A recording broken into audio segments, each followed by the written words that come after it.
সেদিন গিয়েছিলাম হচ্ছে যে বাবুকে নিয়ে আসলে ডক্টরের কাছে। আজকে খুবই খারাপ লাগতেছিল। আসলে আমার বাবুর কিছুদিন যাবত অ্যালার্জিটা অনেক বেশি বেড়ে গিয়েছিল। তো এখানে রেডি হয়ে নিয়েছিলাম। বাসা থেকে এখন বের হয়ে যাবো। আসলে বাবুকে নিয়ে ডক্টরের কাছে যাবো। তো এখন আমরা রওনা করে দিয়েছিলাম। সো হ্যালো এভরিওয়ান, আসসালামু আলাইকুম। দিস ইজ আখি। Welcome to my new blog. তো ব্লগটি শুরু করতেছি আজকে। আসলে খুবই খারাপ লাগতেছে ভিডিওতে। মানে কি বলবো, আমার বাবা এটা আসলে অনেকটা অসুস্থ হয়েছিল, যার কারণে আসলে ওরা নিয়ে ডাক্তারের কাছে যাচ্ছিলাম আরকি। ওর মুখে পুরা র‍্যাশ হয়ে গেছিল। শুধু মুখ না, ওর কিন্তু মানে হাতে, তারপরে বগলতলায়, তারপরে পিঠেও, মানে আল্লাহ মাফ করুক অত বেশিও না, তবে এখনই যে অবস্থা আমার কিন্তু বেশ ভয় লাগতেছিল। আর এদিকে বাবুর গাড়িটার মানে ব্রেকটা, মানে ইয়েটার একটা স্ক্রু খুলে গেছে আরকি। তো যে দোকান থেকে নিয়েছিল আপনাদের ভাইয়া, ওখানে নিয়ে যাচ্ছিল আরকি, ওখানে এটা ঠিক করে নিছিল। আর আমাদেরকে এদিকে গাড়িতে বসায় রাখছিল। এখানে আমি আর শিমলা পাশে ছোলা বিক্রি করতেছিল একটা মামা, ওনার কাছ থেকে আমরা একটা ছোলা নিয়েছিলাম। তো আমিও খাচ্ছিলাম, শিমলাও খাচ্ছিল ছোলাটা অনেক ভালোই ছিল, খারাপ না। যেহেতু একটু ঝাল ঝাল ছিল, আমার কাছে বেশ ভালোই লাগছে। আর শিমলাটাতে শিমলা ঝাল দেয় না, যার কারণে শিমলাও মজা করে খাচ্ছিল আর কি। আর এই সাইডটাতে ভাইরে ভাই এত বেশি জ্যাম, এত বেশি মানুষজন, আমরা কিন্তু অনেকক্ষণ এখানে অপেক্ষা করতেছিলাম। তো অপেক্ষা করার পরে আসলে এখন যাব হচ্ছে যে বাবুকে নিয়ে ডক্টরের কাছে আর কি। আর এখানে পাশে কিন্তু বিএফসিতে চলে আসলো আপনাদের ভাইয়া।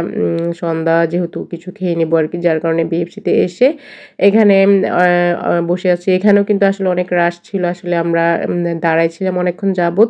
এরপর একটা সিট পেলাম, সিট পেয়ে বসে পড়লাম আর খাবার জন্য অপেক্ষা করতেছিলাম। আর বিএফসির খাবার তো তোমরা বরাবরই জানো কেমন, মোটামুটি ভালোই থাকে আলহামদুলিল্লাহ। তো এখানে দেখো বাবু কিন্তু খাবার অর্ডার করে, মানে সেই মেনু কার্ডটা নিয়ে কি করতেছে, সে কি দুষ্টামি করতেছিল ভাই। যাই হোক, আমার তো ভালোই লাগতেছিল আসলে। সে মানে তার যে একটু অসুস্থ হলে আসলে আমার আর ভালো লাগে না। মানে সে একটুখানি অসুস্থ হয়ে পড়লে সে একদমই সিরিয়াস অবস্থায়, যে আল্লাহ মাফ করুক, আল্লাহ আমার বাবাটাকে ভালো রাখুক, সুস্থ রাখুক।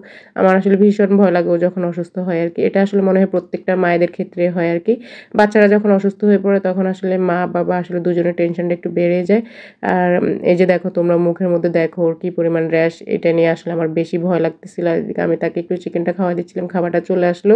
আর আজকে সিমলার কি হয়েছে জানি না, সে বিএফসিতে মানে এখানে আসার আগ পর্যন্ত সে ছোলা খেলো, সবই ঠিকঠাক ছিল।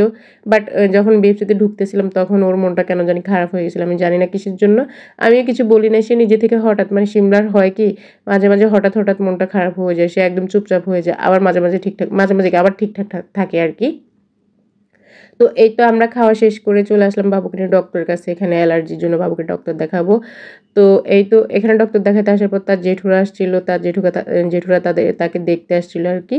তো ভাইয়েরা এসে তার সাথে দেখা করছিল। আর যেই মুহূর্তে আমরা অপেক্ষা শেষ করে, মানে ডক্টর আসছে, ওই মুহূর্তে ভাইয়া বলতেছিল যে এটাতে না দেখায় একজন হোমিও ডক্টর আছে, ওনার কাছে নিয়ে যেতে। তো ওনার কাছে নিয়ে যেয়ে ওনার কাছে ডক্টর দেখালাম। দেখানোর পরে আলহামদুলিল্লাহ ওনার ওষুধটা খুবই ভালো কাজ করছে, আমার বাবু আলহামদুলিল্লাহ ভালোই হয়েছে।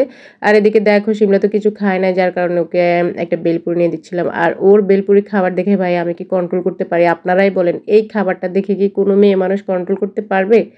তো যাই হোক, আর এই বেলপুরিটা কিন্তু ভীষণ মজা ছিল, এত বেশি মজা ছিল আমার তো আরেক প্লেট খেতে ইচ্ছা করছিল, যদিও আমার পেটে মানে পেট ভরা ছিল, খাবার খাইছিলাম আলহামদুলিল্লাহ। তো ভিডিওটি এ পর্যন্তই থাকলো। তোমরা সবাই ভালো থাকবা, সুস্থ থাকবা। তোমরা যারা আমার ভিডিও দেখো তারা কিন্তু অবশ্যই আমার ভিডিওটি শেয়ার করে দিবা।